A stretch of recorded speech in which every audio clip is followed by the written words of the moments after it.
journalism in the advent of fake news and disinformation in my country. We need to work it out. We need to prove that we are the voice of the people. We are the media. We are the facilitators. Ania na ang mga balita nga nahagpat sa Newsline Philippines Information Center. Ako si Paul Palacio. Tutok na!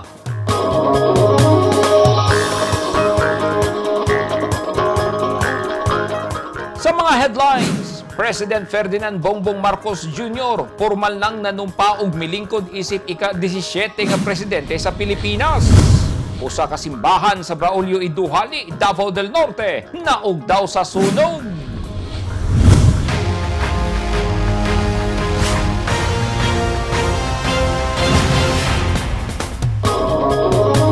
Sa detalye sa atong mga balita, milingkod na isip ika-17 nga presidente sa Pilipinas si Ferdinand Bongbong Marcos Jr.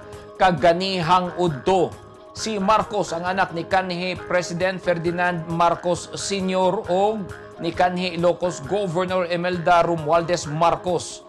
Sa iyang pagpanumpa, gisaad ni ini nga iyang abuton ang pangandoy sa matag Pilipino. Unsa pa ang mga mensahe sa bag-ong Pangulo. Ani ang report. Ako si Ferdinand Romualdez Marcos Jr. Si Ferdinand Romualdez Marcos Jr. Nanumpa na ug milingkod na ang ika-17 nga presidente sa Pilipinas nga si Ferdinand Romualdez Marcos Jr. Untop alas 12 kaganyang udto, nanumpa na si Marcos sa katawhang Pilipino nga iyang serbisyuhan sa sunod nga unom ka tuig. Matod ni Presidente Marcos, ang boto nga gihatag kaniya sa katawhan nagpasabot nga gisalikway sa Pilipino ang pamulitika nga magtunga sa katawhang Pilipino. By your vote, you rejected the politics of division. I offended none of my rivals in this campaign. I listened instead to what they were saying. And I saw little incompatibility with my own ideas about jobs, fair wages, personal safety, and national strength, and ending want in a land of plenty. I believe that if we but focus on the work at hand and the work that will come to hand, we will go very far under my watch. You believe that too. At pinakinggan ko ang tinig ninyo na ang sinisigaw ay pagkakaisa, pagkakaisa, pagkakaisa. Matod ni Marcos, iyang gibati og nadungog ang pangandoy sa matag Pilipino nga maharuhay og mamuyo nga malinawon. The campaigns I've run have taken me here where I stand today. I listened to you, and this is what I have heard. We all want peace in our land. You and your children want a good chance at a better life in a safer, more prosperous country.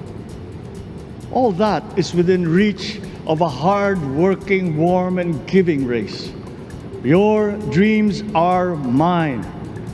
Pangarap nyo ay pangarap ko. Sama sa atong gilauman, gihinumdum ni Marcos Jr. ang iyang amahan nga milingkod isip presidente sa nasud sa sulod sa 21 ka tuig. I once knew a man who saw what little had been achieved since independence in a land of people with the greatest potential for achievement, and yet they were poor. But he got it done, sometimes with the needed support, sometimes without. So will it be with his son. You will get no excuses from me.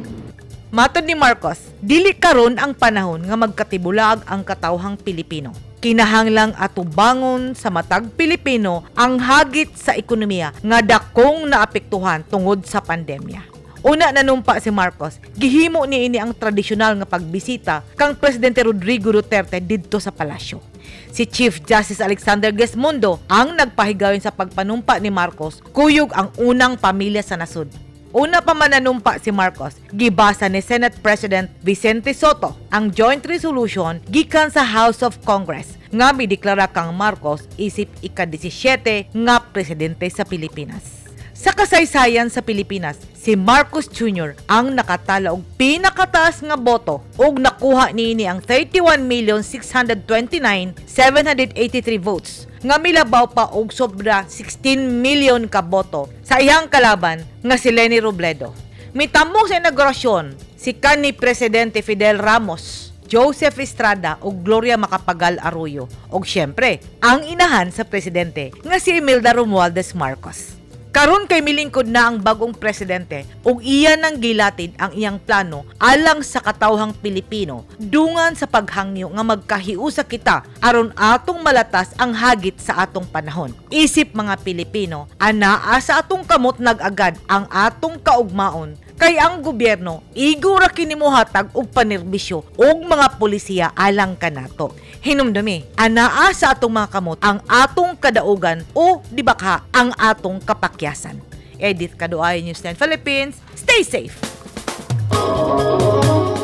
Nagsugod na og serbisyo sa katawhan sa Zamboanga del Norte si Governor Rosalina Halosos sa gipili niining temporaryong opisina sa Kapitolyo alas 12 sa udto. Gilayong gitagbo ang bag-ong lingkod nga gobernador sa mga heads of offices, mga taga-suporta niini aron mutimbaya og mohimamat. Ani ang report ni Dina Diestro. Sa kanhi Provincial General Services Office sa Kapitolyo, nag-opisina ang bagong gobernador sa Zamboanga del Norte nga si Rosalina Nanay Nene Halosos insakto alas 12 sa udto. Gilayong gitimbaya si Governor Halosos sa mga heads of offices sa mga nagkadayang opisina, ingon man mga empleyado sa Kapitolyo. Laki pipila ka mga supporter sa gobernador ang miabot sab aron pagtimbaya sa iyang unang adlaw sa paglingkod niini sa Kapitolyo. Sumala ni Provincial Administrator Attorney Doug Christopher Ma, abli ang opisina sa gobernador sa tanang oras labi sa mga nanginahanglan. Kita ninyo ang mga head of offices, ni courtesy call niya ang mga katawhan, mga ordinary people, mga subanin group, nanigod o timbaya sa atong gobernador. So nakita ninyo, wala kay layers nga magbara, open ang opisina, anybody can access atong gobernador. Sunod simana, sugdan sa pagsingil sa bagong administrasyon ang mga dokumentong wala pa na turnover sa nibiyang administrasyon ni Governor Roberto Uy. Daghan matud pa nga mga dokumento ang wala matarong paghatag sa transition team bisan nga mandok kini sa DILG. There will be a memo i-issue on Monday. They have to explain why they should not be sanctioned nga wala wala nila mahatag ang mga dokumento. Those who are in custody of the documents, they will be the one to answer for that. No?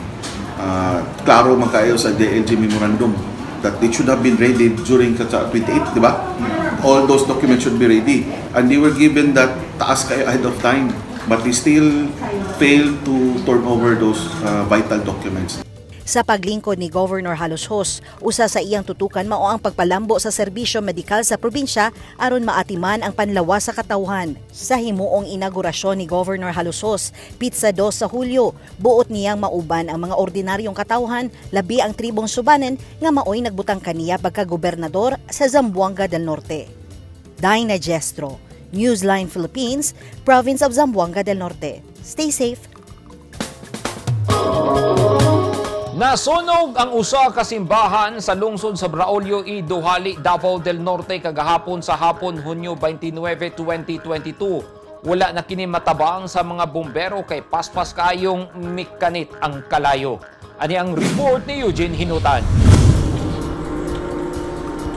Paspas nga gilamoy sa kalayo kining simbahan sa United Pentecostal sa Purok Size Poblasyon, Braulio y Duhali, Davao del Norte, alas 3 sa hapon kagahapon Hunyo 29. Sa cellphone video nga kuha ni Adorico Dumali, makita nga nagdilaab ang simbahan nga gama sa light materials kun mga kahoy. Maobserbahan sa video nga hinay-hinay nga nahagsa ang atop sa simbahan. Nagtinabangay ang mga bumbero gikan sa duol nga mga lungsod sa pagpalong sa kalayo. Sa laing video, makita nga mitabang na sa mga bumbero ang ubang mga residente ingon man mga barangay tanod sa pagpalong sa kalayo. Karon while nag-refill pa o karon anian ang atong fire para sa dugang para mapalong na yun ang atong ikaduhang round na nilang balik para mapalong na gyud, ma-declare na gyud nga ma-fire out na ang maong sitwasyon. Sa video nga kuha sa disaster radio sa LGU Duhali nga 101.5 Dasig Radio, makita ang pag-abot sa ikadong hugna sa fire truck nga miresponde sa lugar. O mag-ampo ta nga walay mga nasamdan, walay mga naangol sa maong insidente. Diri kini sa likod sa atong munisipyo nahitabo ang pagkasunog sa usa ka Pentecostal nga simbahan. So naanatas sa kuan, under control na atong kalayo. Kumbaga wala na ni posibilidad nga makatag pa. Pag-abot sa ato ang responder murag fully developed na ito kalayo. So far, paspas atong responde pero mas paspas ang kalayo kay made up of light materials man siya. So paspas na nakatag. Dali nga nakontrola sa Bureau of Fire Protection ang sunog. Alas 3:30 sa hapon, dihang gideklarang fire out sa mga bumbero ang natigayong sunog. Gawas sa danyo sa istruktura, walay laing naapektuhan sa sunog. Padayon pang gimbestigahan sa Bureau of Fire aron masuta ang sinugdanan sa kalayo. Wala pa'y mahatag ang BFP kung pila ang perdisyon sa sunog, sanglit nagpadayon pa ang imbestigasyon. 2 ka tuig pa lang ang naisgutang simbahan. Eugene Hinutan, Newsline Philippines, Davao Region. Stay safe.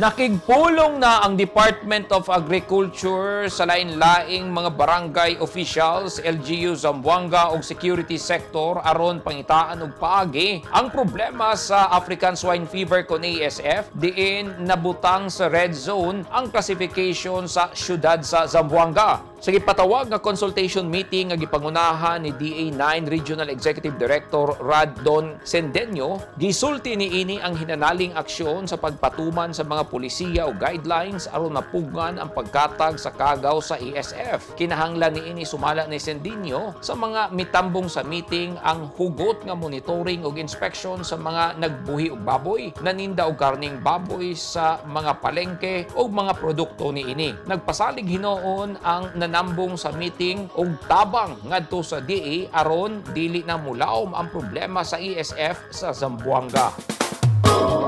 At tangi! Mga dili mapuslang hospital beds di purmang Carabao sa Tagum City ug ilho nila nga landmark.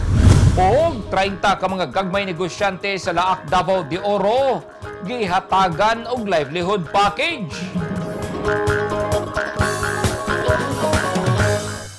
Naging mapaghamon ng taong 2020 sa bawat Pilipino at sa Philippine Charity Sweepstakes Office. Nakapanlulumo at nakapanghihina, ngunit hindi tayo kapwa susuko. Mula noon, ngayon, at sa hinaharap, asahang makakasama ninyo ang PCSO sa pagbangon ng Pilipino sa anumang pagsubok. We will get through this crisis as one nation. Ang mga taong dunay mga ginahambin nga mga grabing mga balatian o comorbidity, hilabi na ang mga senior citizen, sila ang mas delikado nga maigo sa coronavirus disease COVID-19. Busa dubling pag-amping ang himuon og tambali ang mga ginahambin nga mga sakit. Ang pagtumar sa Bilonga Gold Herbal Capsule is a food supplement makatabang aron mapunggan nga musamot ang mga balatian. Turmeric uluyang dilaw ang nagunang sagol sa Bilonga Gold. Gisagulan og sodium ascorbate o vitamin C aron mas mulig-on ang immune system. Ang Bilonga Gold Herbal Capsule mapalit sa mga butika.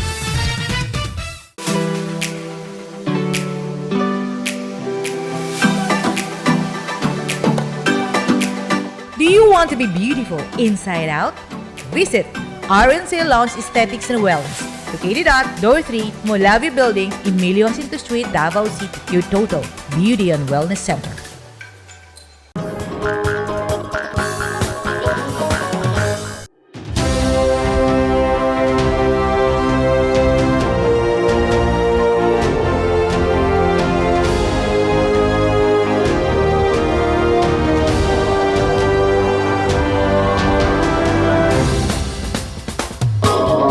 This portion is brought to you by Toyota. This portion is brought to you by Rizal Memorial Colleges. This portion is brought to you by Double Light and Power Company.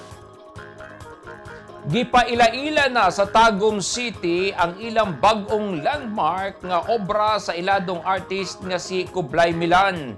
Usa kini kadakong kabaw nga giporma gamit ang mga daot ug dili na mapuslan nga mga hospital beds. Ani ang report ni Eugene Hinutal. Ayan, congratulations and the piece of... Gipasundayag na sa lokal nga gobyerno sa Tagum City, Davao del Norte ang ilang gipasigarbong bagong landmark sa syudad nga usa ka dakong monumento sa imahe sa kabaw. Nahimutang kini sa sentrong bahin sa Tagumpay Park, Pioneer Avenue, Tagum City. Gama kini sa metal scraps gikan sa unserviceable hospital beds gikan sa Southern Philippines Medical Center kun SPMC sa Davao City. Ang Carabao sculpture hinimo og girigalo sa iladong Mindanaoan artist par excellence nga si Ray Mujahid Milan umas na ila nga si Kublai Milan. Ang Carabao maoy nasudnong hayop sa Pilipinas nga nagpakita sa imahe sa kakugihan ug kalig-on gikan sa tradisyonal nga paggamit niini isip beast of burden. Sa among mga artists, walay basura. I call this process, ang term na ko ani is trash formers. We trash form trash into works of art that can contain messages about society. So for this specific piece of work, kuha ni siya ang story kay daghan ko'y nakit ang mga old hospital beds sa SPMC because I've been doing also a lot of work for SPMC. I've been donating also monuments. Makita ninyo dito na ami mother and child, dako kaayo, and we are installing another one, ang nagligwat, father and son. So here, kaning kabaw, no, how did I get into the Carabao? Just to give you an idea. When I was looking at the hospital beds, no, these are not just hospital beds. No? These are hospital beds in a public hospital. And these hospital beds are used by sick Filipinos, and not just sick Filipinos, but poor and sick Filipinos. No?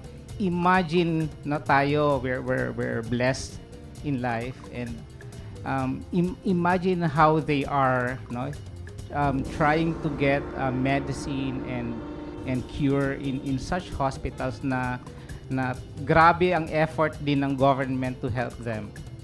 So sa akin, bawat bakal ng bed na to may kwento. But the closest that I could think, the closest metaphor would be the Carabao because it struggles so hard just to give food on our tables. No? Napakahirap, bilad sa araw, no?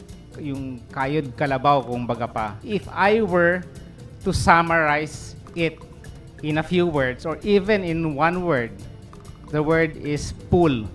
No?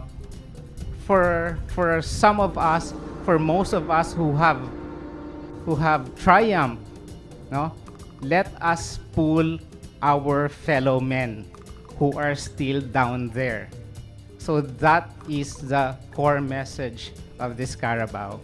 Kapalo man yun taon sa characteristic contribution sa Carabao. Many things na lesson makuha nimo sa yaha. Labi na kanabang diyo sa ni paghimo. So I start asking in my left side si Vic dumagi kay siya magay nangunay na ning kamot ini one example of resiliency and the never give up attitude. Nga di na yun na bahala nagikawat tong ato ang kuan nagbuta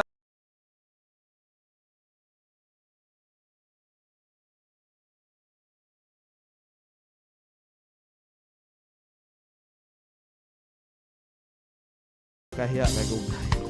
Kaya ni, I know pagsugod niya bago pa na diri, daming pinagdaanan, daming trials, daming challenges, daming mga give up na Kublai. I know, maybe ako lang ang huna-huna.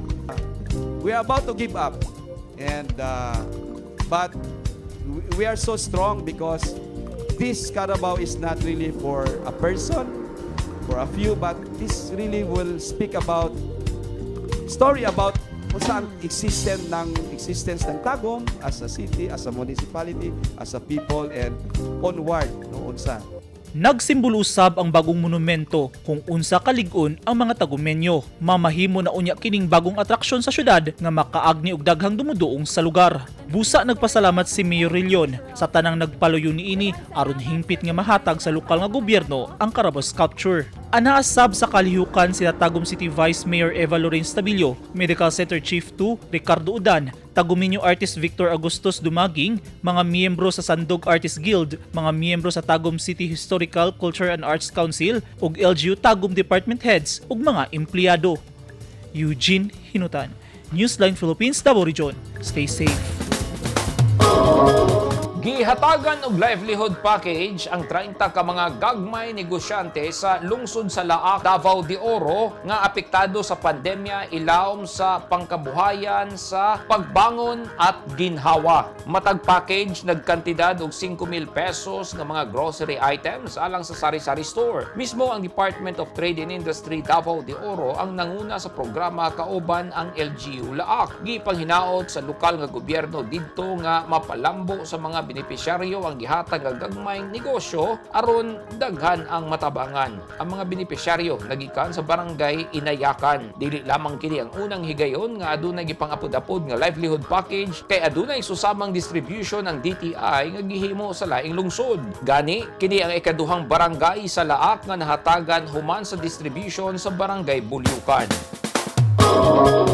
Gipanghatagan og livelihood starter kits ang 40 ka mga kanhe rebelde sa probinsya sa Cotabato. Gidasig ni Congressman Rudy Cawagdan ang mga benepisyaryo nga mahimong responsabling Pilipino kay tinud-anay ang programa sa gobyerno. Ang distribution gipangunahan sa Department of Trade and Industry, 39th IB ug lokal nga gobyerno sa Cotabato Province. Gikinahanglan nga masustener ang programa sa gobyerno aron masigurong mulambo ug mamahimong produktibong citizen sa nasod ang mga kanhi rebelde ug aron dili na sila mubalik sa kalihukan.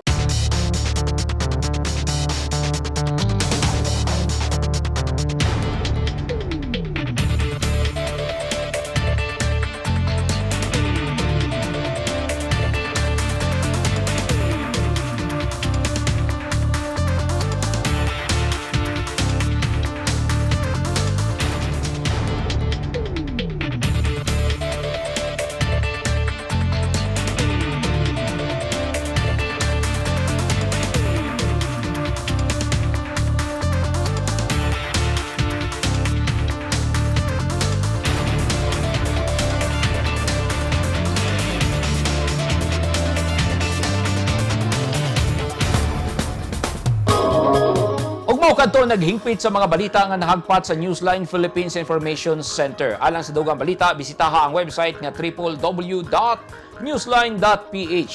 Sa Facebook page, Instagram, newsline.ph. ug sa Twitter, newsline.ph. Kung aduna mo yung mga balita o impormasyon sa inyong tagsa-tagsa ka mga lugar sama sa sunog ug baha, mamahimo ka na ninyong i-share pinagi sa Newsline Messenger. Masundan no sa ninyo pinagi sa pag-subscribe sa YouTube channel sa Newsline Philippines. Ako si Paul Palacio. Daghang salamat and stay safe!